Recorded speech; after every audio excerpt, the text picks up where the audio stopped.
Welcome to the STARS program, seniors taking active roles in society. And now, here's your host, Anita Finley.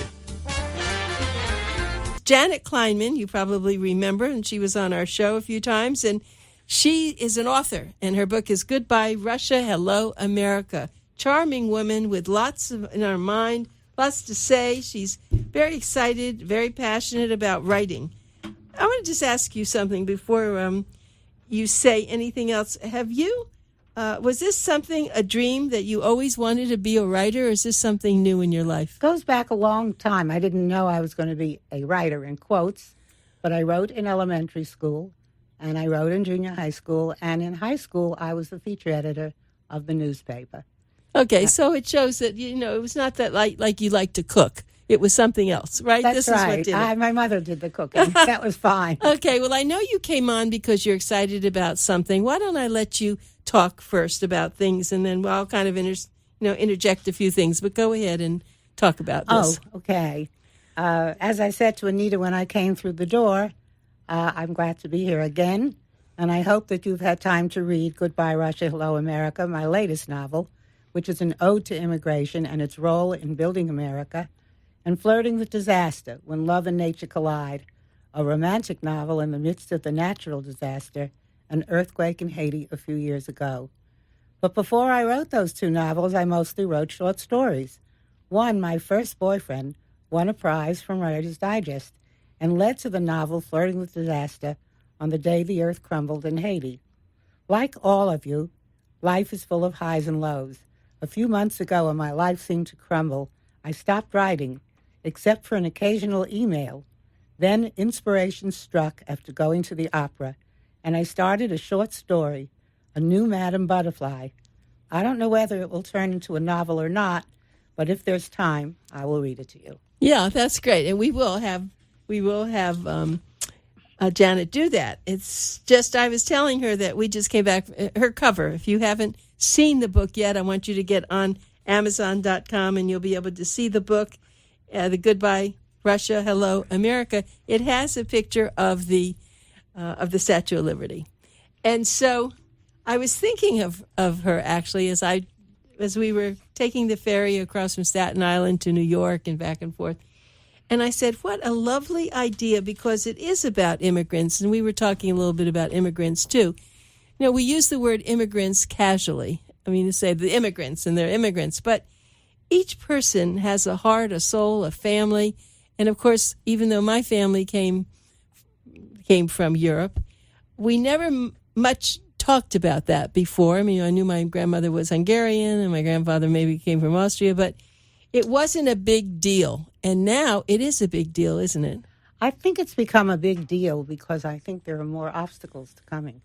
There were obstacles then. You had to get a visa, and you had to enter under the quota system. It wasn't just get on the boat and go. And there are obstacles now, but I think the obstacles now in numbers is tremendous. Well, in your book, it was very clear that here someone comes from a foreign country. They have to learn the language. They have to learn the customs.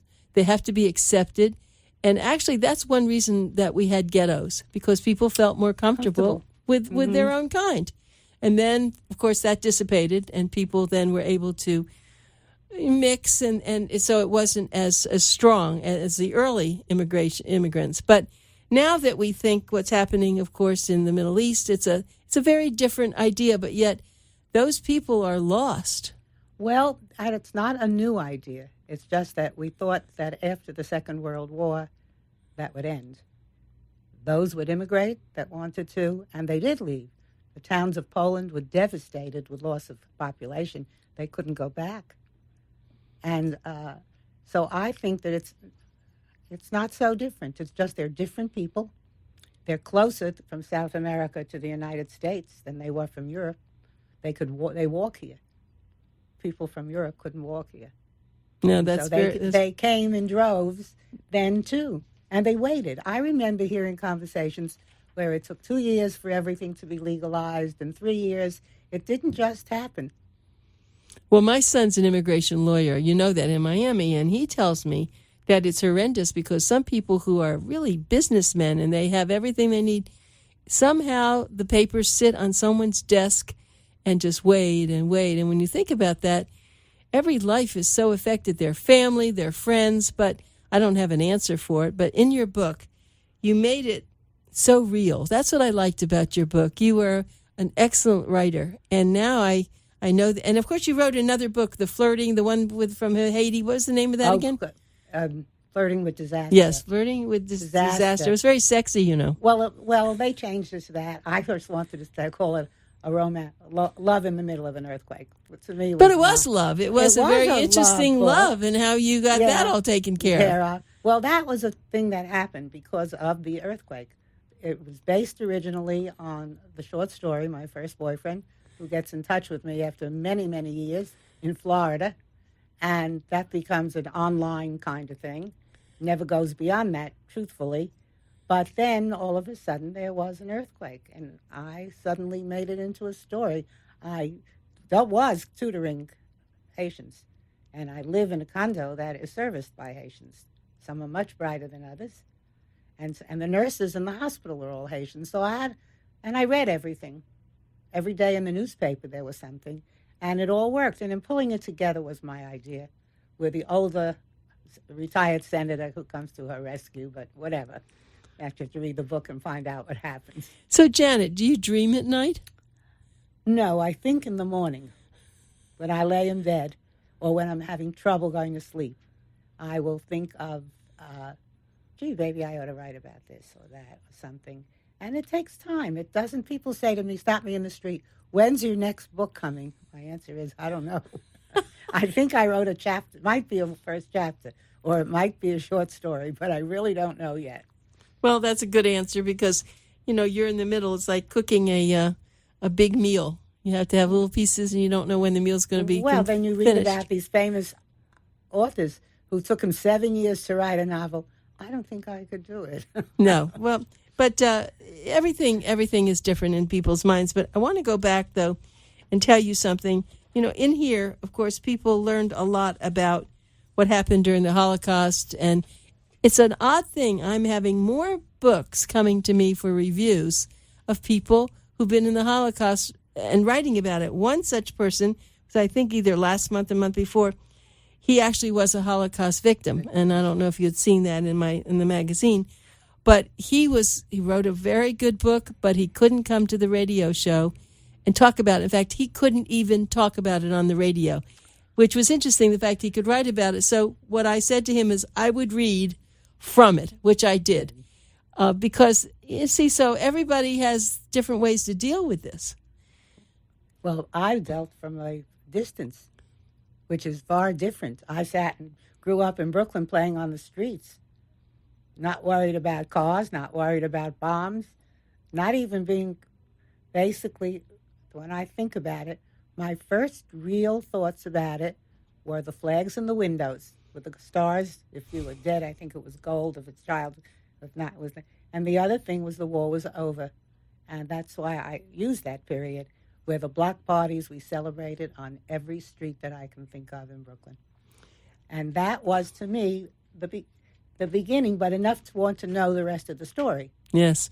Schindler's List really helped people understand it in a different way. It wasn't as gruesome as seeing some of the movies that were very, very hard to take, but it still made everyone realize just what happened. And now, as you probably know, there are many, many Holocaust museums being built everywhere. Oh, well, I won. The one in New York there's the thing, I don't remember New York or Washington, but the thing that impressed me most is the big box of shoes. I think it was Washington because I saw that too. Shoes. Well, maybe they have it in New York also. I don't remember. I think it was Washington. Yeah, it was. This huge, huge box of nothing but shoes that had been collected. Yeah, well, life goes on, doesn't it? But I'm glad that you took the time to write Goodbye America, Russia, Hello America. People should really buy your book. See how many pages. There's about not a big book. 240, something like that, pages, but it's so well written. And I think that you will enjoy it, and I think you'll get to know more about Janet. So, Janet, I see that you are a mother, your grandmother, and you're also, of course, you are an author, but you won a Lifetime Achievement Award from the Brooklyn College Alumni Association, which must have made you pretty happy. And that made me happy, and this has also been happy. One of these is my grandchild. Oh, for heaven's sakes! I just Beautiful with President Obama. And why? Where was that taken? She was an intern in the White House. Isn't that fabulous? She used the bowling alley in the White House, and you Mrs. Obama made them lunch. Oh, how fantastic! But they worked. Yeah, but you just. Well, that's one step beyond. Yes, and I always say in the kitchen, if my mother could see that, her great grandchild, she would believe it could happen in America. But it did. And then the other one that I got was my grandson. I came back from California, and he surprisingly was the salutatorian at his high school graduation. And then they went to Hawaii, and he sends me this. He's reading He's reading your book, and he sent a note with it. You finally got to read your book. It doesn't get better than that, does it? So I just want to say that whatever you do, whether you paint or whether you bake pottery or you write, anything you do, let your grandchildren know. They don't think sometimes that we can do anything, and we can, and they're very proud. Yes, they are. And you're right. And a lot of people, unfortunately, aren't close to see their grandparents. Well, we don't see them enough either. Yeah, we don't. Even so, it's a different thing. We can communicate, and that's what we do. Do you do much on Facebook or on the email? I use email a lot. I don't use Facebook a lot. I found it stifling, and I found there's so much junk on there. But I do use it, and I don't know. Promote your book. Yeah, mostly to promote the book. Well, I don't want to run out of time, so I would like you to read your short story. I think this would be very exciting for our listeners. Well, the difference is I went to a different... The inspiration, as I told you, was going to the opera. But I also was living through very harsh times, which I'll get you to. And plus the fact that my husband had been stationed in Japan during the occupation of Japan. Just as the war in the Pacific was ending, Lieutenant Jonathan Logan managed to escape from a Japanese prison camp on Honshu, steal a small plane, and crashed into a tree, only to be recaptured by a roving band of violent Nippon soldiers. He remembered being pulled out of the burning plane by rough hands accented by foul language, poked and prodded by rifle butts, punched by clenched fists, and nonstop irrigation and abuse. He blacked out. He had no idea what had happened to his co-pilot or where they were taking him. When morning came, he squinted and barely opened his swollen eyes to a clean bed, bandaged arms, and rows of other beds with unshaven bodies swathed in bandages. He assumed he had been shot down somewhere in southern Japan. Wiping his forehead with a soft, damp cloth was a petite young woman in a red kimono embroidered with tiny white and yellow snowdrops. Was she a vision or a volunteer? He noticed that she kept her eyes from directly looking into his. He could see her smile shyly as she dipped the cloth into a bowl of fresh, cool water and soothed his swollen eyes. It felt so good to Lieutenant Logan. "Good morning," he said. "I'm Jonathan." Without lifting her head, she whispered, "I'm Soshi." "Where am I, pretty little one?" "In Tokyo," she said. And that's how they met. At that moment, a frowning, stiff-backed older nurse, dressed all in starched white, her straight black hair beneath a peaked white cap, approached. "Soshi," she ordered, "get to the nurse's station quickly. It's time to give medicine to our unwelcome captives." "Yes, Mei-ling. Shall I feed Lieutenant Logan? His hands are wrapped with gauze." "How do you know his name? He told me his, and I told him mine." "Do not speak to him again or show any tenderness. Hear me?" Her voice rose. "He is our enemy." So she was speechless for a moment, but could not contain herself. "But how did he get here?" "It's really none of your business, but I'll tell you. A mysterious plane crashed and burned in Kumamoto on the island of Honshu. His co-pilot died in the flames, but he survived, and our brave soldiers brought him north for questioning. He refuses to talk or tell us why he was there, but we will make him." And Mei-ling walked away the opposite direction. So she could not get the handsome American with the blue eyes out of her mind. At dawn the next morning, she came to the hospital before breakfast and sat at his bedside waiting for him to waken. She wondered why the streets were already so crowded. Everyone was outside, the silk merchant, the noodle maker, and even the fortune teller who came to the hospital gate to counsel incoming patients. Today, Soshi wore a pale green kimono embroidered with birds roosting on darker green branches. As she entered the hospital just after dawn, a few spectators already lined the curb. Some carried small American flags. Others held their fingers in the shape of a V, a gesture they had copied from the U.S. soldiers. The Japanese police was strangely absent. Lieutenant Logan opened his eyes. "Good morning, Soshi," he said in studied Japanese. "Do I say it right in English? Good boy, Jonathan." She cranked up his bed so he could sit up against the plump gray pillows. The lieutenant couldn't take his eyes off her beautiful face as she held a cup of sweet tea to his lips. He took a few sips and pointed to the calendar on the wall. "Soshi, please point out the date to me. I think it's already September. I'll look again after you drink your tea, and I bring a wheelchair," she stammered in pidgin English. "I know a few words." Suddenly there was a thunderous roar from outside. "Another atomic bomb," she screamed. "No, it's men marching, everyone yelling the war is over. Take me to the window, Soshi, please." Soshi understood and got a wheelchair from the corner of the room. Jonathan placed his empty cup on the night table and with Soshi's help removed the styrofoam wedge from between his legs as she glided him to the edge of the bed and slid him into the seat. Jonathan gritted his teeth in pain. Every bone below his waist hurt. The dainty Japanese girl managed to maneuver the chair through the hospital personnel already crowded near the windows. They heard a band playing military music and saw soldiers marching in front of an open limousine with the tall, handsome officer standing and waving to the crowds as if he was an emperor. "MacArthur, General MacArthur," shouted everyone as they waved to the general. The general smiled a hero's acknowledgement to the spectators, made his traditional V, and waved back. "What's the V for?" said Soshi. "For victory," Jonathan smiled. Soshi turned back to the calendar. "September 2, she stammered. "He said he would return," shouted Jonathan. "But that was to the Philippines," said a burly GI, who was also a prisoner and had overheard the stilted conversation between Jonathan and Soshi. He looks like an emperor, strong and handsome."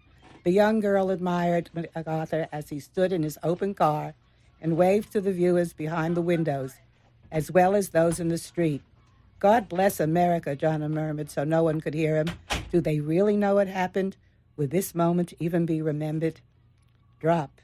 65 years later, on the red bench shaded by a flowering hibiscus tree outside of a senior citizens memory center back in America, Jonathan Logan and Soshi Tiobi McLeod held hands as they admired the cloudless blue sky of the spring afternoon.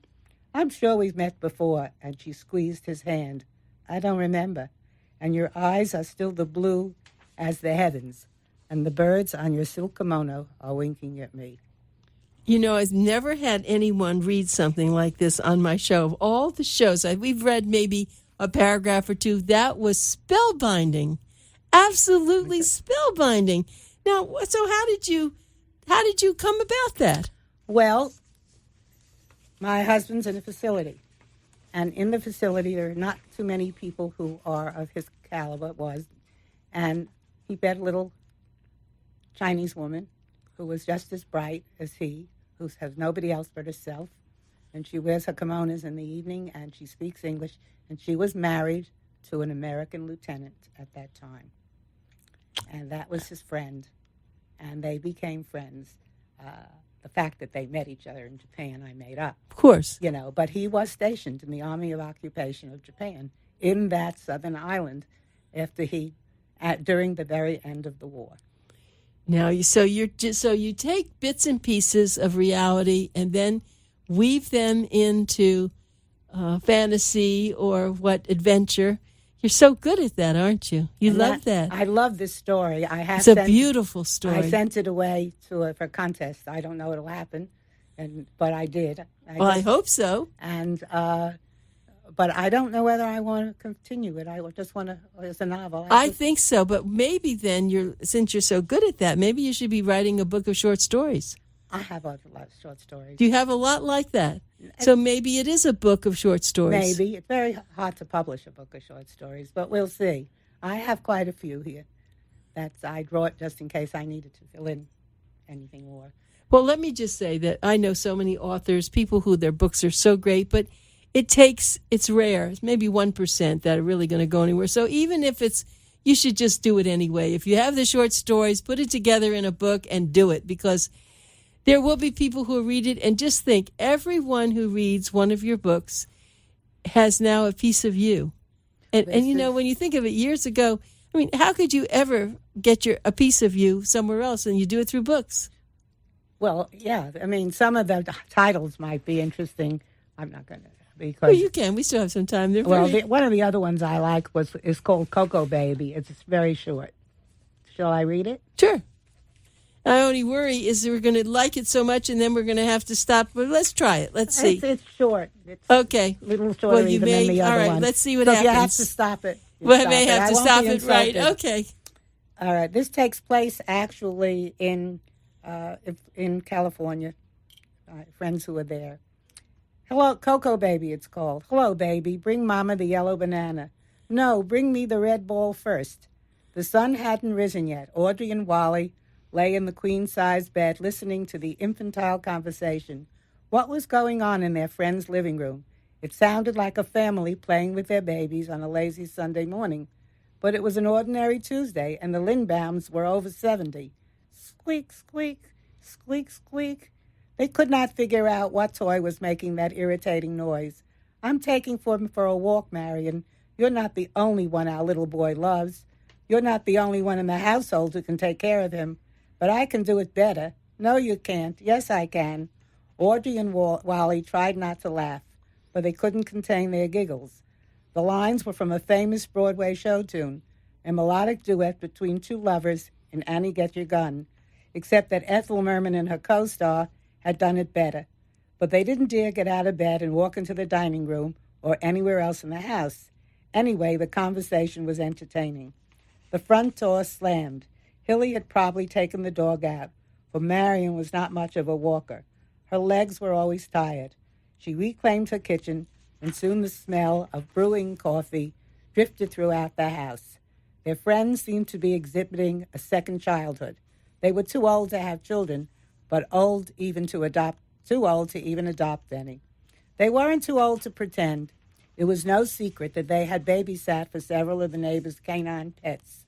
But when 92-year-old Mrs. Jessica Humane died of a stroke and lay on her bed with her adoring poodle alongside her, it was 7 days before she was found.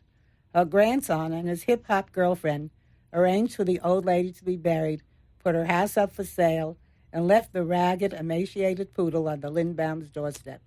Then they got on their motorcycle and disappeared. Marion had cried. Hilly was sympathetic. Our lonely friends were hooked by this sweet animal in need of help. They spent thousands of dollars fixing the poodle's teeth. The veterinarian shot him full of antibiotics and vaccinations and assured him that he had been a pedigreed show dog, if not for this mishapen jaw.